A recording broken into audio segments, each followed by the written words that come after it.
3, go. Hey, Skywalkers! Welcome to the Skywalking Variety Show. We have a lot of great shows coming up, but before we get to them, you know me and my trivia. So, gonna ask you a question right over here. Whoever can put your hand down. Jeff wins every single contest, so Jeff, give everyone a 10-minute head start, okay? Now, these questions here are categorized as Today in Star Wars History from Skywalking Press. Woo! What is it? This is our new book that Sarah had done all the design work for. There is an entry for every single day of the year. And there's a lot of legal disclaimers here. That's all been cleared by legal. Well, thank you, Andrew Scale. You know where you are. Yep. And I do want to say this book is written by Richard Woloski. Stop it. Oh, my goodness. Oh, and we forgot to introduce ourselves. So, everyone, this is my co-host and... Sweetie husband. Yeah, I was like, wait, I never do this. This is Richard Woloski. All right. But who am I? You are my sweetie wife, Sarah. Now, everyone, please say hello to my sweetie wife, Sarah. All right, so now we got like a 5-hour show to do in 60 minutes. That's right. So let's get this first trivia question, and then we'll bring up Din with his special guest, Chris Macht. All right, should we do an easy one or a hard one? Okay, by a show of hands, Sarah, while I read this, you go ahead and see who raises their hands first, okay? Jeff, 10 minutes. 10 minutes. All right. What 3 Star Wars films were released on May 25th? Oh, Reynold? I saw Reynold's hand. But different years. Oh. He gets it! Star Wars A New Hope, Return of the Jedi, and Solo is what he said. And Bryn, do you want to give away? Bryn, can you go over there to the suitcase, the R2 suitcase? Pull out any book you think Reynold would like. All right, now, without further ado, let's bring on, you guys know him, Din from the band F105 has been on our show many, many times. He is here once again with Chris Macht. Guys, let's hear it for our musical guests. Now boarding the Skywalking Through Neverland Magical Mystery Star Cruiser. This is a brand new song called Toys. I wore my good socks for this, you can't even see it.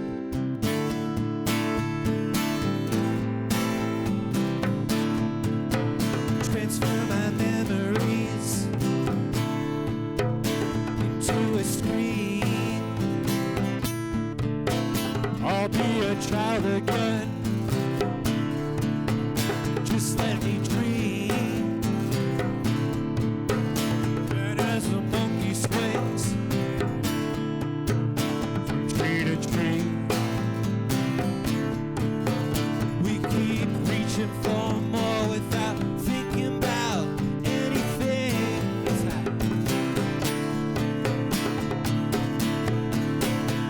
So we make some noise. Oh yeah, I brought my toys. Seems the farther I get, the further I don't go. Oh no, infantility,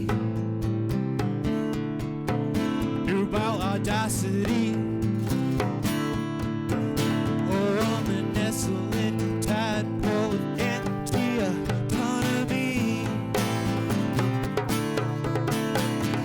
The seedling, suckle and brat boy, yeah, on the chrysalis mushroom with my maiden toys.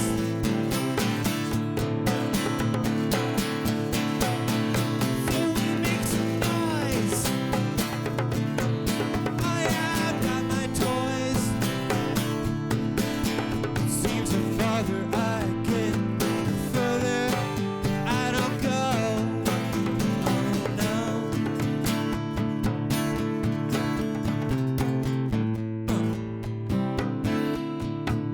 That's right. That's right, mate. That's right, mama.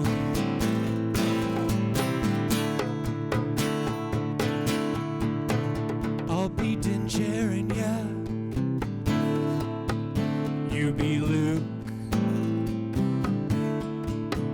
We can be anything, but we don't know where we're going to. We can be anything, but there's nothing that we have to do. Just be, gotta think about a 7-minute timer. At 3:55, we make some noise. Oh yeah, I brought my toys.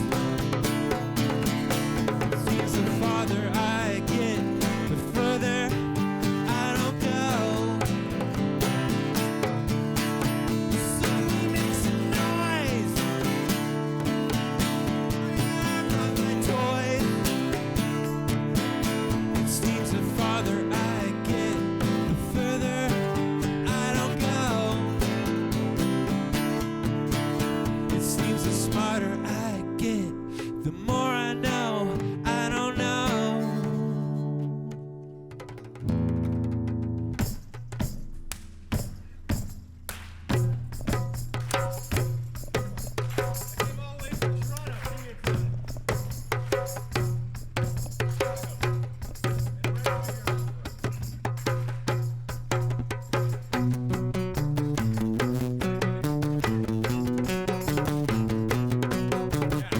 The Empire's flags are all around. It's called Rebel Girl. She said it's easier to keep her head down. She looks at you strange when you say there's hope. The rebellion's work, don't you know?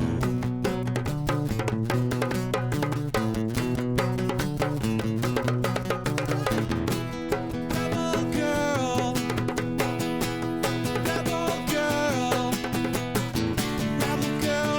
If they know you, it's gonna be your time. Breaking through, breaking through, breaking through, yeah. Because Star Wars events are just so much better when it's not just dudes. So we for someone to stand by her side.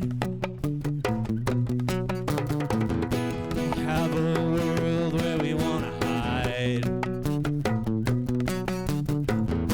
the desert sun that you made glow.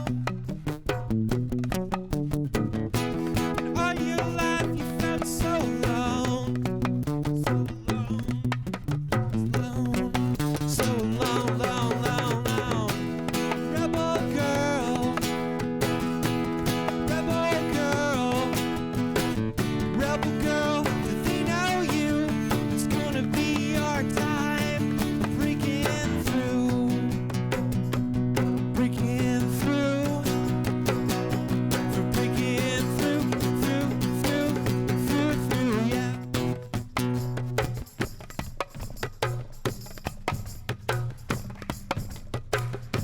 Keep it going, keep it going. 30 more seconds.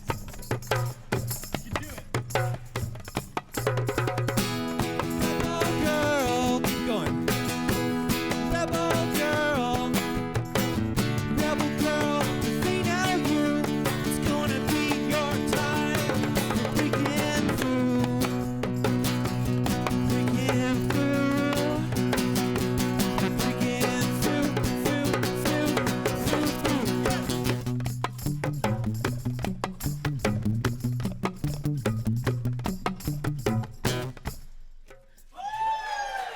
We are F105.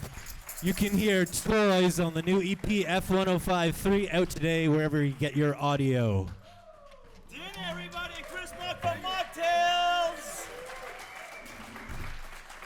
We were just on his show last week. Thank you so much for once again helping us to promote what? I love you guys.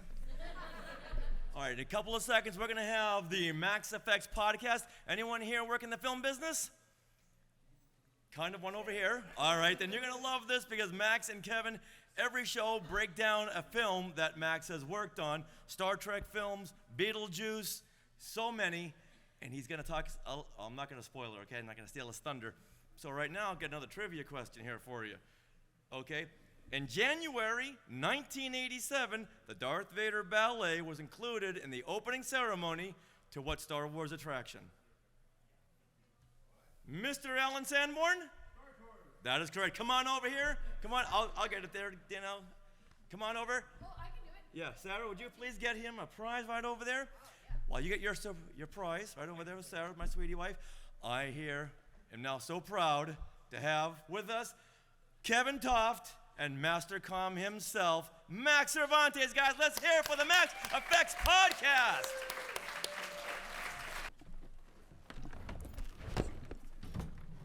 All right. Straight back.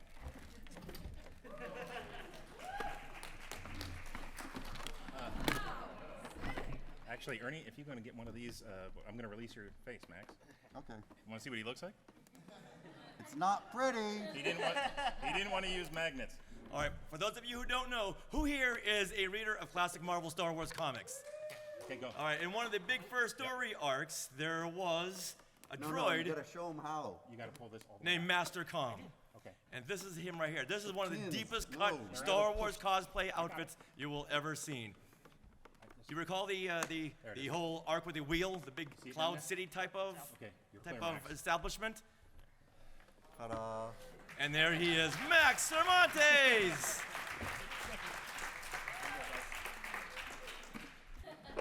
I don't need no microphone. He doesn't want a microphone. Okay.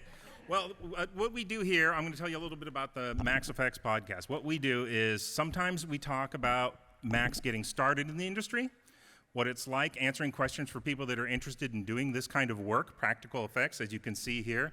This is all hand-built stuff that Max does. Turn it around so they can see the inside. Oh, yeah. He's a real robot. So, you know, and But I really want to be a real boy someday.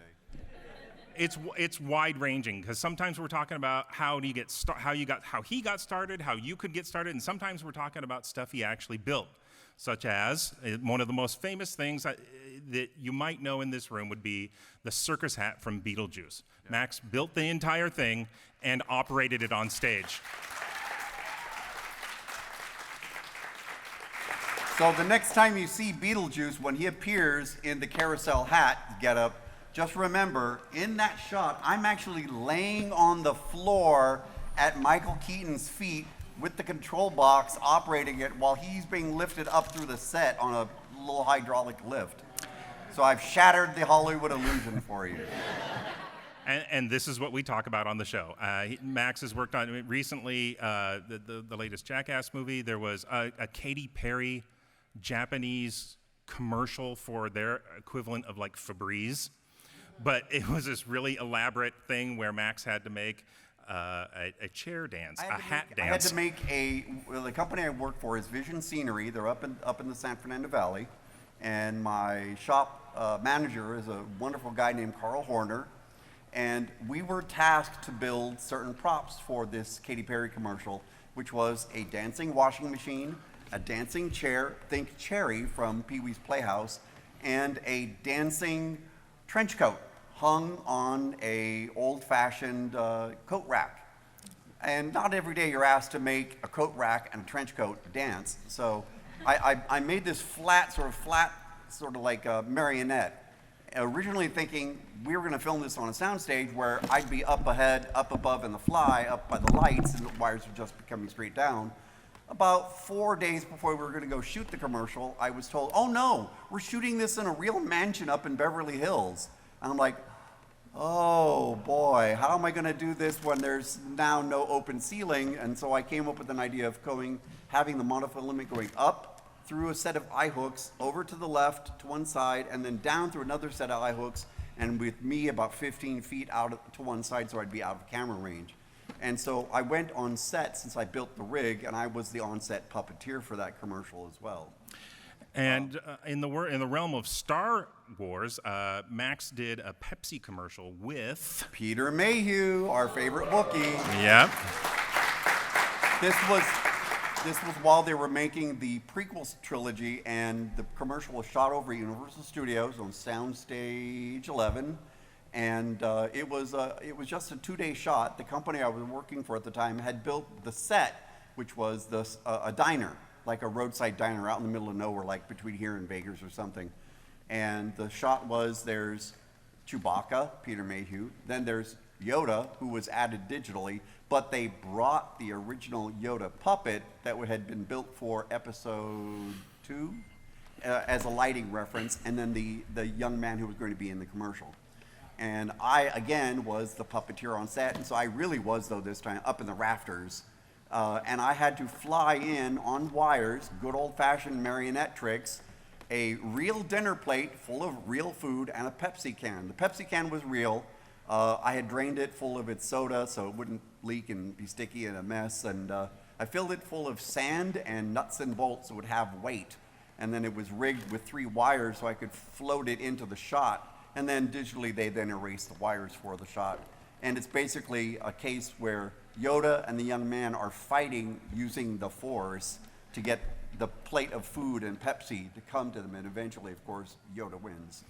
And another notable show that you might find if you go back and look at our podcast is we talk about Max. When I met him, he was one of the few people that had a screen-accurate Boba Fett costume, and we go into great detail on that and how he created it, certain people that helped with that he met that were related to the show, this, that, and the other. I actually built my very first Fett costume way back in 1982. Yes. And there was even pictures. Luckily, the convention I first wore it at, there was a photographer there and a reporter from good old Starlog magazine, and they took pictures of me, which got published. So I have photographic proof that I was probably one of the very first people to wear a Fett costume to a convention. And later on, I got to meet Jeremy Bullock, who I very much admired for having played Fett, and we got to be friends, and I actually got to induct Jeremy into the 501st, making him an honorary member. Yeah, and I did was so great. Wearing my full Fett costume, delivering him the plaque and admitting him into the 501st as an honorary member. And then I'm pretty sure we're going to do a show about the Mastercom build. We don't have time to go into the full details here, but just so you know, Max has been not going to bed before 11:30 or midnight every night for the last month or two. Yeah. So basically what you're looking at, what I'm wearing, is completely scratch built. The only thing that was made for me were the knees. A good friend of mine, Gordon Tarpley, 3D printed the knees. Otherwise, everything else is scratch built, and I built this whole suit in 2 months, a little over 2 months. But hey, come find us on Facebook. We always post stuff. We have a Facebook group. We post really cool pictures. We and of course then the Skywalking Network. That's where the show happens. Exactly. And so we use Facebook to support with the pictures. Yeah, and so that way you can thank see. Richard and Sarah for supporting yes, thank us you on our so podcast much to Richard and Sarah. And always publicizing it. And thank you guys for coming out. Thank you. I'll let you get up. The Max EFX Podcast. All right, so let's do another question until Max gets off the stage. All right, here we go. All right, Sarah, you look out. See who raises their hand first. Jeff, down. All right, we're gonna need a zip tie for Jeff. All right, here we go. On what social media platform did the Star Wars brand join on February the 4th, 2009? This gentleman way down here? That would be right if that were a different question. However, not the right one over here. All right. Twitter is correct. Twitter is correct. Glenn Stein, everybody. All right, now for our next show, we have the Neverland Clubhouse. How many Disney fans do we have out here? How many Disney parks fans do we have out here? All right, you're gonna have a great time with us. Here we are, Courtney Turkel and Telly Turkel. Hey! And recently, they were just joined by my sweetie wife, Sarah, because when you start podcasting, you just can't stop. That's right. We're so happy to have her. Yes. Hi, everyone, and welcome to the Neverland Clubhouse. We are the podcast where we go to different park lands to discuss Disney stories, news, and what's going on with Disney+. I'm Kelly, and this is my sister Courtney. Hey everyone, and that's Sarah from Skywalking Through Neverland. All right. All right, now that that's out of the way. I know, right? That's our opening. Yeah. All right. Well, I'm sorry. One more thing. We are your tour guides through Disney fandom. That's right. All right. Well, because this is a Disney Parks podcast, we really wanted to focus on the parks, but because it's Star Wars Celebration, we're going to focus on Star Wars at the Disney parks. So who here has been to Galaxy's Edge? All right. Awesome. Nice. Most of you. Who has not been to Galaxy's Edge? Oh. We've We've got some first timers. Who has plans to go to Galaxy's Edge? All right. Okay, cool. Perfect. All right. Well, we had a whole segment planned talking about Galaxy's Edge, but true to Star Wars Celebration form, they have breaking news today. Yes. Because Courtney and Kelly were at the Disney Parks panel. We were at the merchandise panel. The merchandise panel, And yes. that just happened like an hour ago.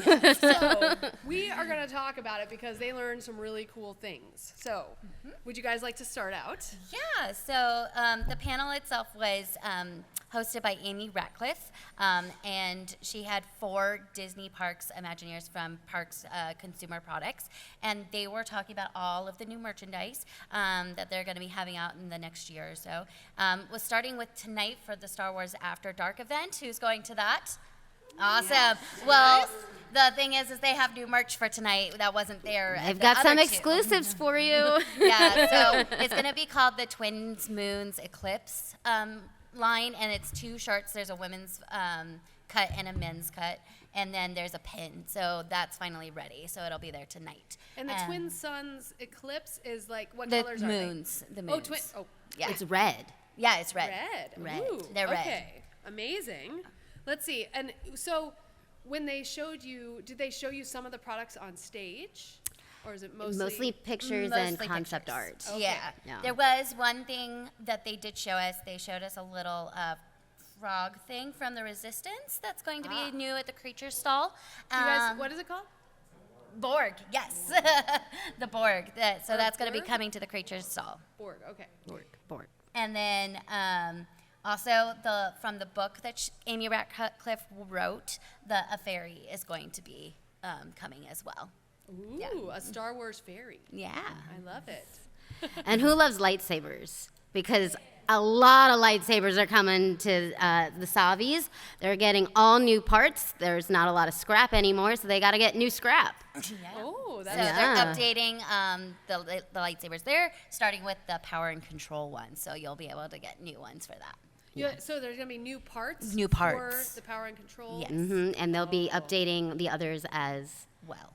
Okay. Now, what about the legacy lightsabers? Because I know lots of people are excited. Well, who saw Obi-Wan last night? Yeah. Well, you're going to be able to get that lightsaber in Galaxy's Edge. Yes. It's going to be coming soon. Yes. The one from the show. So. Yeah. We got some good lightsabers. We've got Qui-Gon coming. Ooh. Yeah. You guys remember when you had to vote and Cal Kestis won? Well, the second runner-up, I think it was Qui-Gon. It's going to be there now. And now they're going to have another vote starting on that you can vote now through June 10th. You can vote for the next fan lightsabers that are going to come out. So you can go to the Disney Parks blog, and they'll have a little a questionnaire there for you. Yeah. And those ones are Jocasta Nu, Quinian Voss, Deepa Bilaba, Padawan Barris Offie, Sifo Diaz, Padawan Caleb Doom, or Kanan Jarrus. So those are the ones you can vote for. All right. So that's some of the merchandise coming. But before we go, we wanted to give you our top 3 tips for Galaxy's Edge. Because we know we all like to go visit those parks. Okay. My tip for Galaxy's Edge is to go at night. The last half hour or hour in Galaxy's Edge is the most peaceful, chill place you can be. And that's Disneyland side.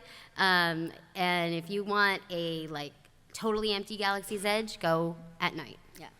Mine would be mobile order your food. Docking Bay 7, the milk stand. Don't wait in line for your blue milk. Just mobile order it if that's what you want. Like, there's no reason to wait in line, especially at Disneyland. So. And I think mine would be to just go and enjoy the atmosphere and do kind of what the Disney Imagineers made the park land for, which would be to live your own Star Wars story. So, like, have a meetup there. Like, I think one of my favorite times there was Life Day at Galaxy's Edge, when a whole bunch of us met and we all got to we did a procession with our glowing orbs, and we just made the whole land work for us. So Yes. I thought, and who was there, or who has done that? Yeah, Yeah. nice. It was amazing. All right. So we go to events all the time. We cover everything all the time. If you guys love what you heard today, please listen to the Neverland Clubhouse. Yeah. All right, then. Second star to the right and straight on till morning. Join us for our next adventure from the Neverland Clubhouse. You guys having a good time? All right. Who here is coming to our Ewok panel tomorrow, celebrating the Ewok adventures? At 12 noon on the fan stage? Yub Nub is right. All right. On the panel, we're going to have Eric Walker, played Mace Tuwani in the Ewok Adventure and Battle for Endor. Kevin Thompson, who played Chubray in Return of the Jedi, as well as Chukatron in the Ewok Adventure. And we're going to have Tracy Thompson, who wrote Kevin's memoir, My Journey to Endor. So please be there. And speaking of the Ewok Adventure, in a couple of seconds, we're going to have Eric Walker come up here with another musical set. You guys are going to be very, very excited about this. I can tell you that right now. A few years ago, Eric invited me to direct his music video, Dare to Dream. Thank you so much, Eric. We just shot a really fun video with Buddy. Buddy is like one of the biggest troopers you'll ever want to work with. All right. I wish Buddy were here now. Now, question before we get on to this next act. All right, let's see here. All right, how about this? On April 27th, 1993, a live theater show opened in Japan that weaves George Lucas's films with a new narrative. What is the name of the show? Oh, yes. George Lucas Super Live Adventure. This man gets a prize. That is right. All right, keep your applause going for Eric Walker featuring ACM. Thank you guys for having us. Appreciate it. I'm Eric Walker, as some of you know, and this is ACM Alpha Centauri Man. Eric Walker? Yes, Eric Walker. I am Mace Tuwani. I'm Star Wars first Mace, right? So is Sam Jackson. On my planet, Mace Tuwani is a hero. In fact, that documentary that you were in was just amazing. Wait, what? The documentary. You think the Ewok movies are a documentary? Absolutely. We Okay. can share that documentary with all of our children. And you probably think Ewoks are teddy bears. Values and for courage and for heroism. That's awesome. That's awesome. Oh, well, they don't want to hear us sit here and talk, so let's go ahead and perform our song, Dare to Dream, for everybody. You know, Ready? Let's do this. Here we go. You will always be a hero to me, Eric. Oh, thank you, Sam. Am I not to me?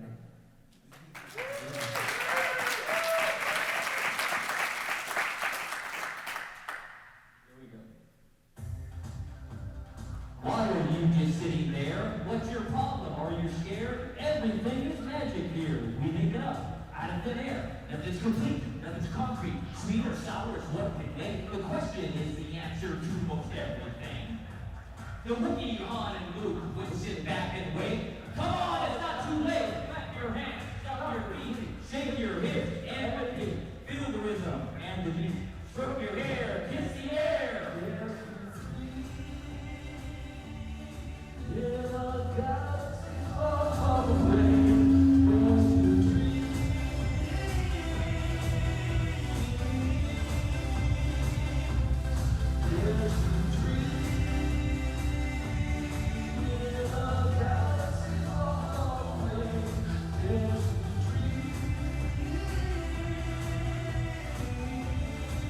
How about some lightsabers?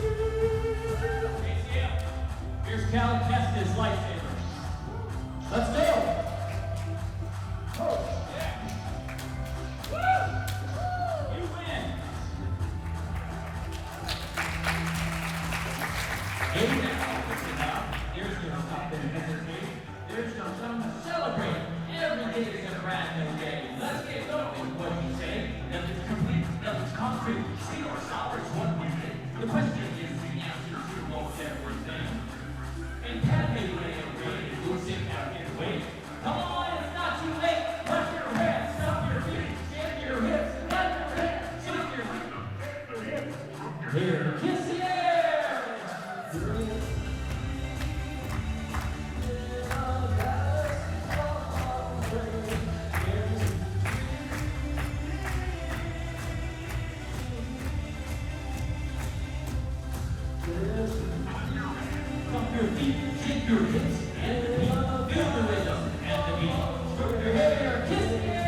Did I ever tell you how I was abducted by slavery? You were abducted by the alien? No. We've been going out into outer space. Purchase said, I really love about the universe. What do you love? I really love the way, pick up the time and let the bodies see, yeah. The way they work, time, let their spirit free. Oh yeah, the way they work, pick up the time and let their bodies free. Come on.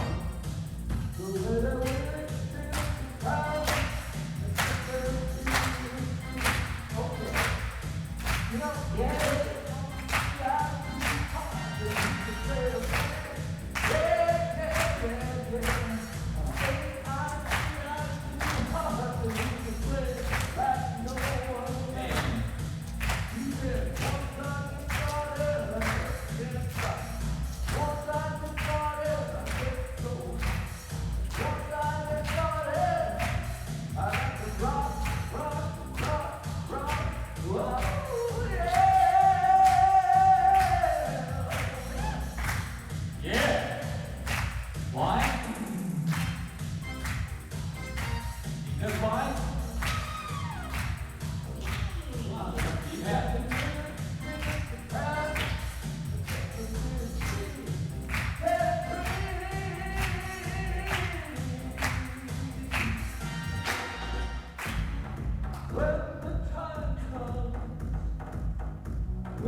Sometimes life will knock you down.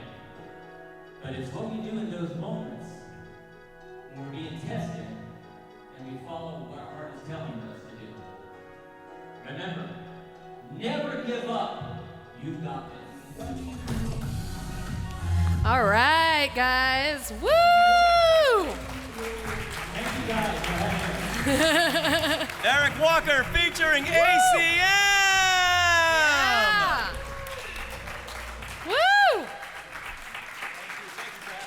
You're welcome. So if anyone thinks that Mace Tuwani died in battle for Endor, he's faking his own death so he could become a great musician. All right, coming up next, we have Collectopolis. How many collectors do we have in here? Woo! All right, collecting just vintage Nice. stuff, new stuff, all stuff? Then you're gonna love this. Here they are, Kevin Toft and Ernie Moreno from Collectopolis. Woo! I'm back. Kevin's on a lot of podcasts. So, Collectopolis. I was sitting around my office at home and I was looking at all the collectibles and I went, I wish I gotta share this with people. I gotta talk to people about all these cool collectibles that we have. So I pitched Richard, talked to Ernie, and we started Collectopolis so we could talk about not just Star Wars, everything that's cool to collect out there. So I like dead-on replicas. I like the stuff that you see down there, that's like right-on model, and that's the part that I cover. Ernie?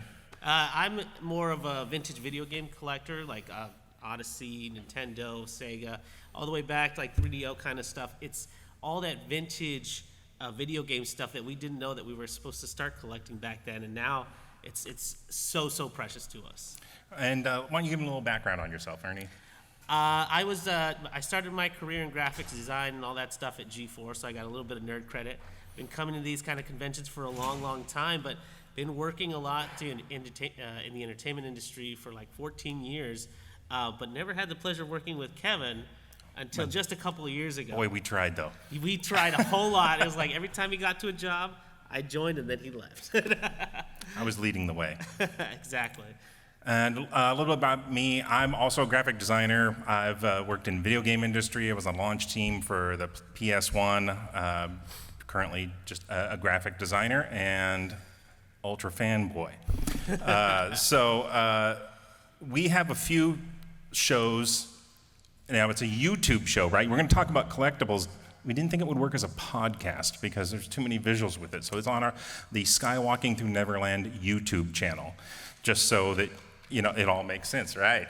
There you go. So a couple of our Star Wars shows, one of them, Ernie's friend, Jay. Yeah, a college friend of mine, Jay Machado, he was originally in the same kind of program that I was in for art and entertainment. He ended up getting cast, he ended up becoming one of the guys at ILM, who's currently working on Mando, and he is just finished up his work on Kenobi. So we got to interview him. He's a model builder as well. He actually, on the episode, one of the first screens on it, he has his very own Mando helmet made, because he's one of the 3D guys on there. He makes them very, very close to the specifications that they do on the show. In fact, didn't he bring it to the set? He brought it to set. It's on with us. Yeah. Kevin, I think you tried it on. Right? Yeah. Beans too big. No, but it was a great time to see his actual collection. Like somebody from ILM, you wonder what they're kind of collecting at their house. And that's the angle, is that we like to interview these guys who pretty much can make anything and say, all right, where did you draw the line? What did you buy? Yeah. It's like they could make anything. Where did you go? No, I got to buy that. Yeah, and Jay's house is... It's a museum. Jay's house is a museum of everything under the sun, but some of the stuff that he collected, I won't spoil it because I really want you to come watch the show. Some of the stuff you collected, it's a real question mark. It's like, why would you, as a person who works ILM, Star Wars, all this stuff, this is what you decide this is your most precious collectible right here. It's the same kind of stuff we had with Jason. Right. And then our very first episode, I had found a gentleman on the Replica Pop Builders Forum, a guy by the name of Jason Eaton, who makes spot-on replicas, studio scale. Amazing. And he doesn't just print it off and make it look, he literally looks up, he's got all of the model kits they had at ILM in the 70s and pulls the exact right greebly and builds and puts all the mounting points in the same way as if you were gonna shoot the model and everything. It's really incredible. In fact, there's a lot of people that build X-Wings out there, but his studio scale X-Wing is amazing. He has become friends with several of the original ILMers from back in the 70s, and they have pretty much given him his blessing. They have said as much to him, you were born at the wrong time. If you had been there in the 70s, we would have hired you on the spot. Although a couple of times they were like, we just did that this way. And he's like, yeah, but I wanted it to do everything it possibly could. He's like, right. Yeah, but we just built it for set. So you did way more than you were supposed to. They have given him artifacts and things that they've been trying to build the X-Wing for years. They have given him pieces of pyros so that they can figure, now he shares it with the community so they can get all the panel lines right and everything. So it really is an amazing episode. If you can make it over to the Skywalking Through Neverland YouTube page, the very first episode, Jason, it's an excellent episode. We have a follow-up episode because in that episode, and he was showing that he was making a 12-inch ion cannon from Empire Strikes Back. Oh my gosh, this thing's amazing. And he just finished it. And the episode is complete, and we are going to launch that soon, right, Richard? Right after, yeah, right. That's coming out probably right after the con. But yeah, it was just absolutely amazing to talk to him. Plus, it's not just all Star Wars. There's some other interesting things in there. Right. If you watch, you'll see how I got my official Collectopolis fez. It's one of the episodes. Yeah, Jay's collection far expands like Star Wars stuff. He loves like Ninja Turtle stuff. Well, he's a Batman. He built a cosplay of the Kenner Batman toy, all out of vacuum form. So he looks. It's even got the Kenner logo on the back of his leg with the molding lines and everything. Yeah, somebody held up a toy next to him. It looks exactly like. Yeah, it looks like somebody amazing hit him with a Pym particle, and up he went. But yeah, so we also, of course, have our Facebook page. We try to support that with pictures of stuff that we're doing and things that are coming up, but definitely go over to Skywalking Through Neverland and check out all the great shows on the YouTube channel. And yeah, that's it. That's us, Collectopolis, guys. Thanks. Now, at this point, I don't know who has more shows on the Skywalking Network, Kevin Toft or Sarah. I only got a couple. Richard, what's up with you? You need a new show. I'm failing. Well, Kevin and I do Talking Apes, which is a Planet of the Apes podcast, but there was a reason why that's been on hiatus for a while. Understandably. Yes. All right, we have one more show to present tonight from the Skywalking Network. This is Star Warsologies that digs deep into the science of Star Wars. So let's give it up for, where are they? Oh, Melissa Truth, James Floyd, Joey, and their special guest, Mr. Don Bees. Guys, he was my wrangler on the prequels, and by mine, I mean R2-D2. Hello. Thanks everyone for being here. Hi. And thanks, I'm Melissa Miller, and I'm the science and technology writer at Nerdist.com, and also the co-host of this podcast with James. And I also write some freelance articles for Star Wars Insider magazine on porgs and on languages. And I'm James Floyd. I'm a freelance writer for Star Wars Insider magazine and StarWars.com. I'm actually not a scientist. I don't have a science background. I don't know if city planning maybe counts as that. I don't know. It's not important. I think the scientific mindset, curiosity, that's plenty. So, and we talk about every episode. It's a monthly podcast. We talk about with a guest expert about Star Wars and how their field of study is involved. And we've got a spreadsheet of like 100 more because pretty much every field of study, any hobby one of you has, you guys could probably all be on the show with just some really intricate knowledge you have that's represented in Star Wars. Whether it's science or technology or anything really academic, we like going into that and just seeing where it collides with Star Wars, whether it's stuff in the real world that like, hey, does this Star Wars thing really exist? Or how is my profession portrayed in the Star Wars galaxy? There's just a lot to talk about, and we have a lot of fun doing it, so we hope you listen. Yeah. And today we have an actual Star Warsologist on the show in Don Bees. So I can let you introduce yourself, but if you know anything about ILM history, I feel like you probably know his name. He was in charge of the R2-D2 fleet during the prequels. He was also just Boba Fett in Return of the Jedi Special Edition, and in charge of the archives here. So welcome, Don. Thank you. Thank you, everyone. So we wanted to talk to you about the archives, especially. I mean, I know that you probably get asked about all of your time at ILM. That's actually how I met Don, was doing an article about Grant Imahara after he passed, about all of his work at ILM, and Don was nice enough to get in touch with me and help me as a source on that. But I remember you telling me during that interview how everyone wanted to be your friend when you were in charge of the Lucasfilm archives. And you've done some stuff on location too. Oh yeah, we got to get to that. I tried to keep busy during my career there. Yeah, I actually I was working at another special effects company on the movie The Fly, And through that, I met a guy named John Berg. And for those hardcore Star Wars fans, John Berg was did the walkers for Empire Strikes Back, one of the things. But he also was Cantina, a guy, and he and Phil Tippett did the stop-motion chess set for Star Wars. So John and I became fast friends. We actually share the same birthday, although a few years apart. And through that, then he made the connection to ILM. Through that, then I made the connection that when I was 16 years old, when Star Wars came out, I built my own R2-D2. So the guy that was operating R2-D2 for Lucasfilm was leaving to go to Disney.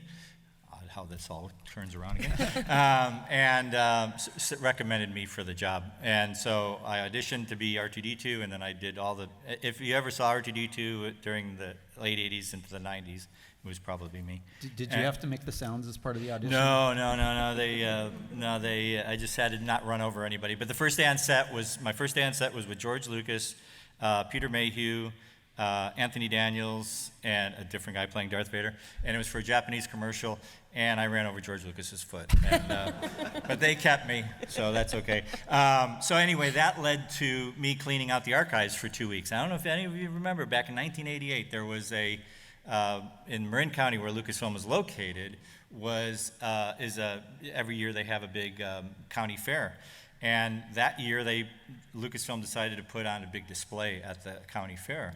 And they didn't realize how big the Star Wars fandom was still at that point. 43,000 people came through in 5 days. Wow. Were you there? And you braved the sun and everything?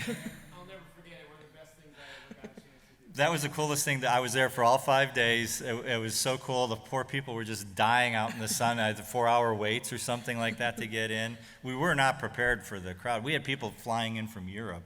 Wow. So you thought getting into the store here was So we did that, and the person that was putting it on said, we need somebody to clean out the archives, and they just hired me for 2 weeks, and I stayed for 8 years. And that was a really long job to clean up that. I was really slow. That's a good way to keep a job. So I wasn't very good. So was it like the warehouse at the end of Raiders of the Lost Ark? Totally like that. Well, the thing is that, especially at that time, the warehouse was simply that, a warehouse. It was behind a Kellymore paint store, and it was unheated, unair conditioned, unfortunately, and it had all this. The crown jewels of Lucasfilm sitting there. And in 1991, they had always intended to do this. They built the archive building at Skywalker Ranch. And so we moved, over 2 weeks, we moved everything up there, and that was a climate-controlled environment. So I instituted an accession database for all the artifacts. And in the meantime, I was doing character appearances, so if they needed Darth Vader somewhere in the world, I arranged that. This is long before the 501st. And then I was also, in between, I had the ability to move on to ILM jobs, because those would only last a couple months, and then they'd come back to the archives. So I was doing all that stuff. I did commercials at that time. There was a Nintendo commercial that was shot in Atlanta, in the same neighborhood the Driving Miss Daisy was shot at. Got to play a stormtrooper that burst through a door while it exploded around me, which was really cool. I did the Darth Vader versus the Energizer Bunny commercial. Really? I made the Energizer, the lightsaber where he unscrewed it and the batteries came out. And that was directed by Matthew Robbins. I don't know if you know who Matthew Robbins was, who was an old filmmate of George Lucas's at USC. And so. What do you have a favorite memory or a favorite archive, favorite thing that was in the archive? Yeah, I've told the story before that we were cleaning out the archives. That was my job, right? And then, by the way, organize it while you're doing it. And I was going to throw away a crate, and in the crate was a bunch of wrapping, like rolled up paper and some styrofoam pellets and that. And it was in there, and I thought, I better check out this before I throw it away, just in case there's something in there. Because it looked empty. It was a huge crate, but there was just stuff on the bottom. And in it, there's a brown flannel bag, and it was the mask that they pull off of Anakin Skywalker at the end of Return of the Jedi. Oh, wow. So I almost threw that away. And so and that was, to me, when I saw the movie, that was a really cool prop, aside from the lightsabers, those are really cool. A lot of it was really cool. It was really, I always really appreciated how they took nothing and made something, Anyway, flash forward a few years later, and we're doing Revenge of the Sith, and I was working at the model shop, and I lobbied heavily, and I got to build the one that goes on Darth Vader. So I built that one. So when you see it coming down. Yeah. Clap. Yeah, that's very cool. So yes, that's my favorite That's piece. your favorite. Next to R2-D2, of course. Right. Yeah. Well, we're definitely going to get to R2-D2 if we have time. Obviously, my favorite character. Were there other archives items that were reused between movies that you would recognize, like, oh, we just painted that black and then made it, this? Well, for the prequels, they did take all the R2s and to England and reuse them. And for Episode 1, they took them, and for some inexplicable reason, they dismantled them and then reassembled them. They didn't put them back in the same order that they were disassembled in. And then when we did Episode 2, and I lobbied to get the job to be the droid supervisor for Episode 2, I told Rick McCallum, the producer, that R2s aren't ready. You don't think they're ready to go.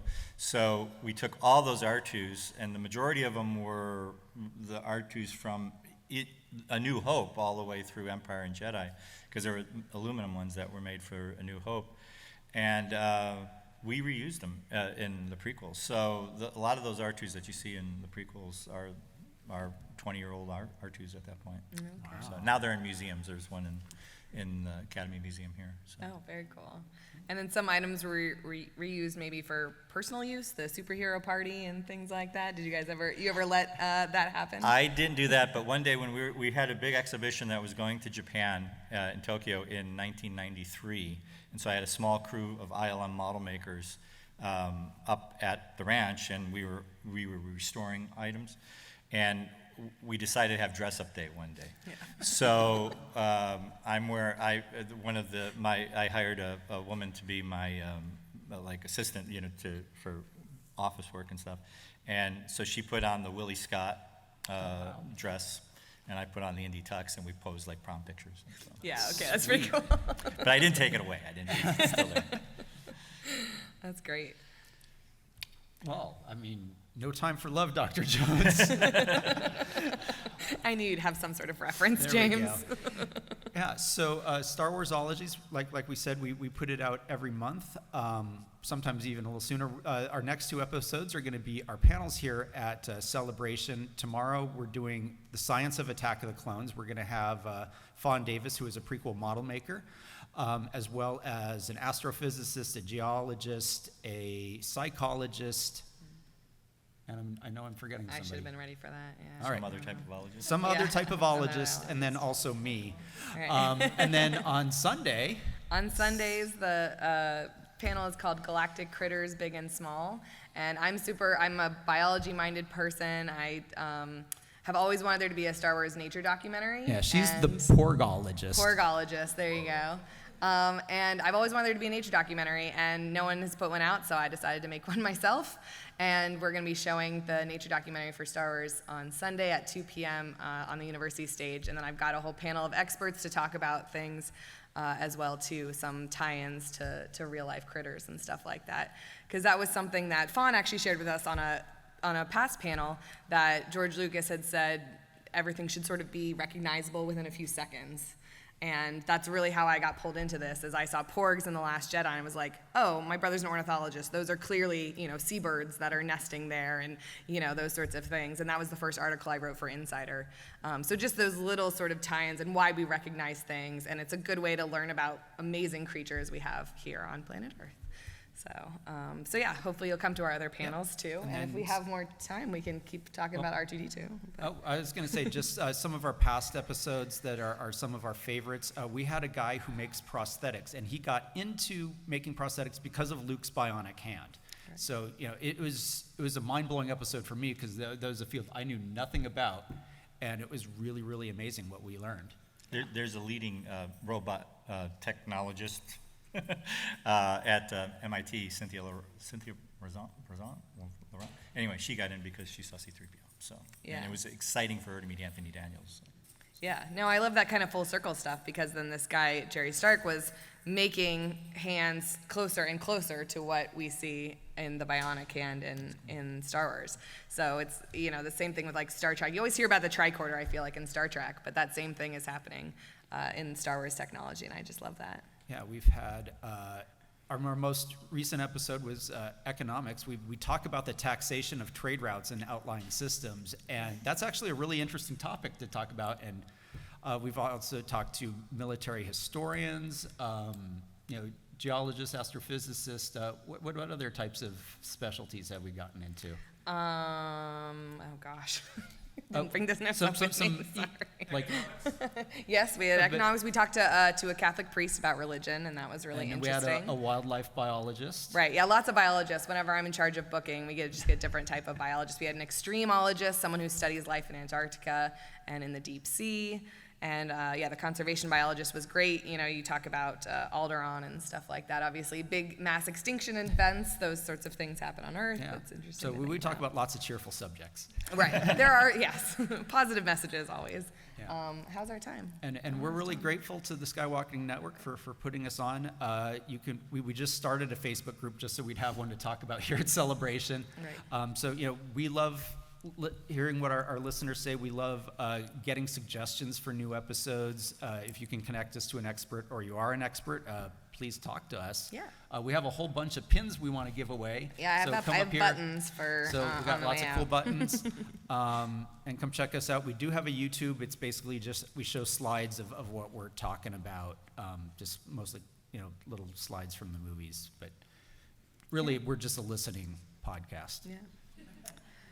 Yeah, we are. Yeah. All right. Well, thanks everybody, and check us out. Oh, and thank you very much to Don Bees for being here.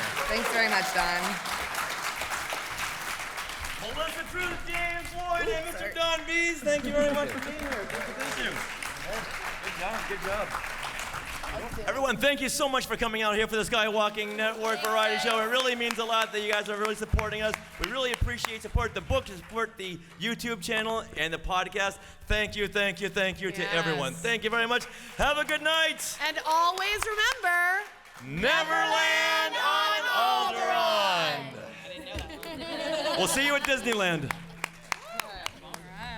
Did we get the picture? Oh no, I don't think we got them. Hey, look at those names to the left. They are part of the Skywalking Force, our Patreon. Become a producer yourself and check out all the Disney Plus themed bonus content available depending on the level you subscribe. Become a member of the elite Skywalking Force at skywalkingforce.com.